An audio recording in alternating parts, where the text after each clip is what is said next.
आपण बघू शकता हे साईनगर अर्थात शिर्डी रेल्वे स्टेशन आहे।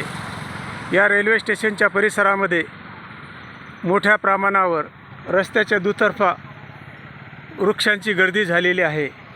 अक्षरशः जंगल वाढलेलं आहे। या वाढलेल्या जंगलामधून रात्रीच्या वेळेस प्रवासी पायी प्रवास करू शकत नाही। शिर्डी नगर परिषद, शिर्डी साईबाबा संस्थान आणि रेल्वे प्रशासन यांनी याबाबत लक्ष घालणं निश्चितच गरजेचं आहे।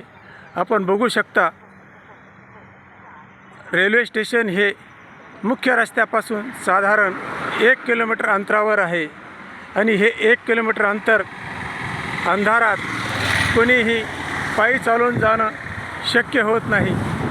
अनेक प्रवासी ज्यांच्याकडे प्रवासाचं साधन नसतं, पैशाची कमतरता असते, असे प्रवासी ज्यावेळेस रात्रीच्या वेळेस या रस्त्याने प्रवास करत असतात त्यांना निश्चितच भीती वाटते। रेल्वे स्टेशन प्रशासनाने किंवा शिर्डी साईबाबा संस्थानने या विषयात लक्ष घालणं अतिशय गरजेचं आहे। या परिसरामध्ये हे वृक्षांची अतिशय मोठ्या प्रमाणात दाटी झालेली आहे।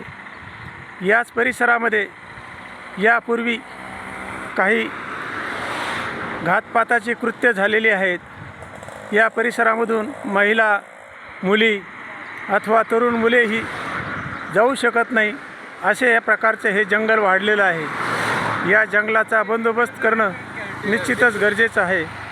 रात्रीच्या वेळेस प्रवास करणं धोकादायक झालेलं आहे।